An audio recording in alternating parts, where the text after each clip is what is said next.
नमस्कार बच्चों। आज की हमारी कविता है कवितावली उत्तरकांड से। रचयिता है गोस्वामी तुलसीदास। तो गोस्वामी तुलसीदास के बारे में सिर्फ आपने ही नहीं, समस्त संसार ने उनके बारे में सुना है और उनके बारे में जानते भी हैं, उनको समझते भी हैं। और तुलसीदास किसी परिचय के मोहताज नहीं है। हम जो आज कविता पढ़ेंगे वो उनकी एक सुप्रसिद्ध रचना कवितावली में से ली गई है। तो हमारे पाठ्य पुस्तक में कवितावली से 2 कवित और 1 सवैया लिया गया है और उन दोनों को हम पढ़ेंगे। तो सबसे पहले हम तुलसीदास जी के बारे में जान लेते हैं। गोस्वामी तुलसीदास का जन्म बांदा जिले के राजापुर गांव में सन 1532 में हुआ था। कुछ लोग इनका जन्म स्थान सोरो मानते हैं। इनका बचपन कष्ट में बीता। बचपन में ही इन्हें माता पिता का वियोग सहना पड़ा। इनके पिता का नाम आत्माराम दुबे था और माता का नाम हुलसी था। तो गुरु नरहरि दास की कृपा से इनको राम भक्ति का मार्ग मिला। इनका विवाह रत्नावली नामक युवती से हुआ। कहते हैं कि रत्नावली के फटकार से ही वे वैरागी बनकर राम भक्ति में लीन हो गए थे। तो रत्नावली ने इनको फटकार क्यों लगाई? इसका कारण था कि बच्चों, तुलसीदास का जीवन जो है कष्टों में बीता है, अभाव में बीता है।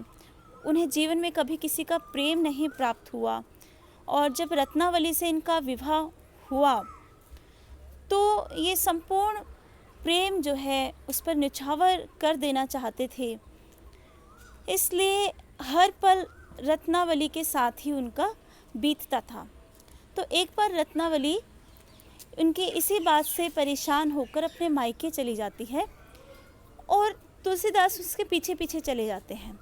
तो जब रत्नावली ने देखा कि उसके स्वामी उसके पीछे आ गए तो उन्होंने फटकार लगाई तुलसीदास जी को कि तुम जितना मुझ में आसक्त हो, जितना मुझ में लीन हो, यदि उतना तुम श्री राम जी में लीन हो जाओ तो तुम्हारा जीवन सफल हो जाए। बस तब से इन्होंने वैरागी जीवन अपना लिया और पूरा का पूरा जीवन राम भक्ति में लगा दिया। तो विरक्त होकर ये काशी, चित्रकूट, अयोध्या आदि तीर्थों पर भ्रमण करते रहे।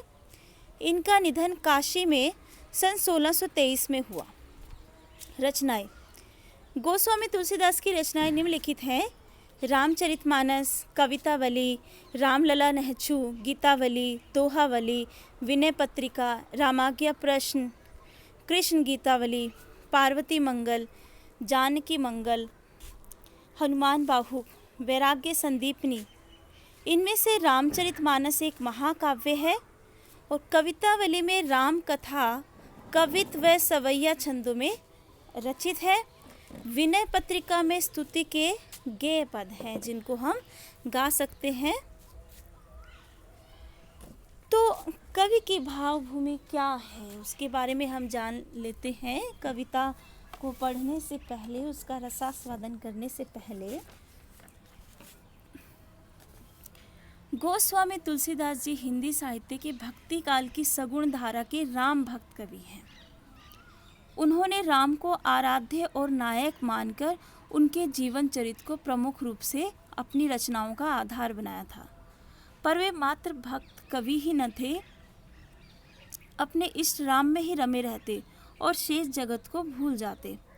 उन्होंने अपने समय की परिस्थितियों पर भी यथार्थवादी नज़र डाली है। मतलब ऐसा नहीं कि श्री राम जी की भक्ति में ही सारा जीवन लगा दिया और समाज से भी विरक्त हो गए, ऐसा बिल्कुल नहीं।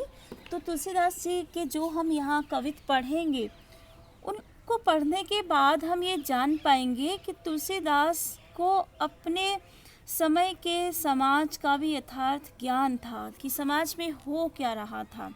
वो सब से वो अछूते नहीं थे और उस समय की विसंगतियों को प्रस्तुत करने में कोई कोताही नहीं की। तो उस वक्त जो कुछ भी अच्छा बुरा था इन्होंने प्रस्तुत किया है अपनी कवितावली में। तो कविता की भावभूमि के बारे में जानते हैं कि कवि ने यहाँ पर प्रस्तुत आरंभिक छंदों में अपने समय की आर्थिक और सामाजिक दुर्दशा का चित्रण किया है। कवित्त में कवि ने बताया है कि संसार के अच्छे बुरे समस्त लीला प्रपंचों का आधार पेट की आग का दारुण व गहन यथार्थ है। मतलब पेट की जो आग है, इंसान को जो भूख लगती है, उसके पेट में जब आग लगती है तो उसके कारण जो है इंसान क्या से क्या कर जाता है, उसका यथार्थ चित्रण इन्होंने किया है, जिसका समाधान वे राम रूपी घनश्याम की कृपा जल में देखते हैं। उनकी राम भक्ति पेट की आग बुझाने वाली, यानी जीवन के यथार्थ संकटों का समाधान करने वाली है, साथ ही जीवन भ्राय आध्यात्मिक मुक्ति देने वाली भी है। तो आज हम कवितावली का जो पहला कवित्त हमारे पाठ्यक्रम में संकलित है उसे करेंगे। तो सबसे पहले इसका हम रसास्वादन करेंगे, इसका एक आदर्श वाचन करेंगे, इसको हम गा भी सकते हैं। तो हम इसको इस कदर गा सकते हैं। किस भी किसान कुल बनिक भिखारी भाट चाकर चपल नट चोर चार चेट की, पेट को पढ़त गुण गढ़त चढ़त गिरी अटत गहन गन आहन अखिट की, ऊंचे नीचे कर्म धर्म अधर्म करी पेट ही को पचत बेचत बेटा बेट की, तुलसी भुजाई एक राम घनश्याम हित आगे बढ़ वागिते बड़ी है आग पेट की, आगे बढ़ वागिते बड़ी है आग पेट की। किस भी किसान कुल बने भिखारी बाट चाकर चपट नट चोर चार चेट की, तुलसी भुजाई एक राम घनश्याम हित आगे बढ़ वागिते बड़ी है आग पेट की। तो शब्दार्थ इसमें किस भी अर्थात जो मजदूर हैं, जो धंधा करते हैं, धंधा मतलब जो मजदूरी करते हैं, बनिक व्यापारी, चेटकी बाजीगर, गुण गढ़त गुण अर्जित करते हैं, अटत भटकते हैं, अखेट की शिकार करना, बुझाई शमन करना, बड़वागिते समुद्र की आग। तो यहाँ तुलसीदास जी क्या कहते हैं कि किस भी किसान कुल बनिक भिखारी बाट चाकर चपल नट चोर चार चेट की। तुलसी जी कहते हैं कि समाज का हर वर्ग, चाहे वो किस भी मतलब चाहे वो मेहनत करने वाला मजदूर हो, चाहे वो किसान परिवार का हो, चाहे वो व्यापारी हो, भिखारी हो, भाट मतलब गाने वाले हो, नौकर चाकर हो, अभिनेता, चोर, चपल, दूत, बाजीगर, कोई भी वर्ग हो, सब के सब पेट भरने में लगे हुए हैं। सबको अपने पेट की पड़ी है।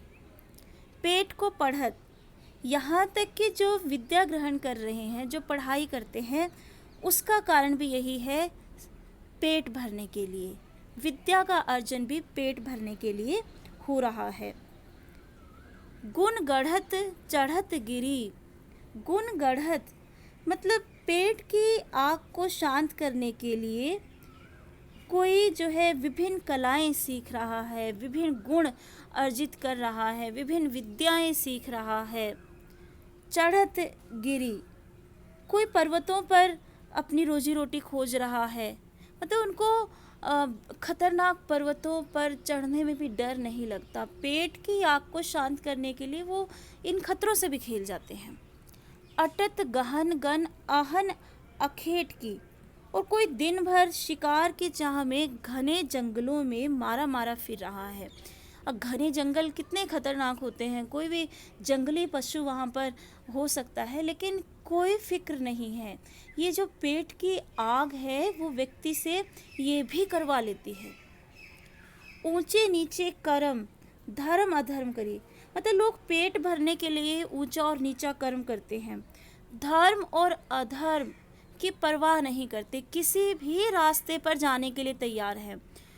पेट ही को पचत मतलब पेट भरने की पड़ी है सबको, और इतना मजबूर हो जाते हैं कि बेचत बेटा बेट की, पेट की आग को शांत करने के लिए अपनी जान से प्रिय अपनी संतान, अपने बेटा बेटी तक को भी व्यक्ति बेच सकता था। तुलसी बुझाई एक राम घन श्याम ही ते आगे बढ़ वागिते बड़ी है आग पेट की। तुलसी कहते हैं, पहले हम दूसरी पंक्ति को पकड़ते हैं यहाँ पर, आगे बढ़ वागिते बड़ी है आग पेट की। कि जो पेट की आग है ना, वो तो समुद्र की आग से भी भयानक है, समुद्र की आग से भी बड़ी आग है, और इसको बुझाने का मात्र एक ही उपाय है, तुलसी बुझाई एक राम घनश्याम ही से। कि तुलसी जी कहते हैं कि इस आग को तो कृपालु राम ही बुझा सकते हैं। जब श्री राम रूपी मेघ अपनी कृपा रूपी वर्षा करेंगे इस संसार पर, तब जाकर पेट की आग को शांत किया जा सकता है, वरना इसका कोई उपाय नहीं है। ये आग बहुत भयानक है। इसको हम यूँ भी ले सकते हैं, क्योंकि पेट की आग जो है वो क्यों नहीं बुझती, क्योंकि व्यक्ति को जब तक संतोष प्राप्त नहीं होगा तब तक उसकी आग शांत नहीं होगी, चाहे वो पेट की आग ही क्यों ना हो। और संतोष किसी भी व्यक्ति को इतनी आसानी से प्राप्त नहीं होता।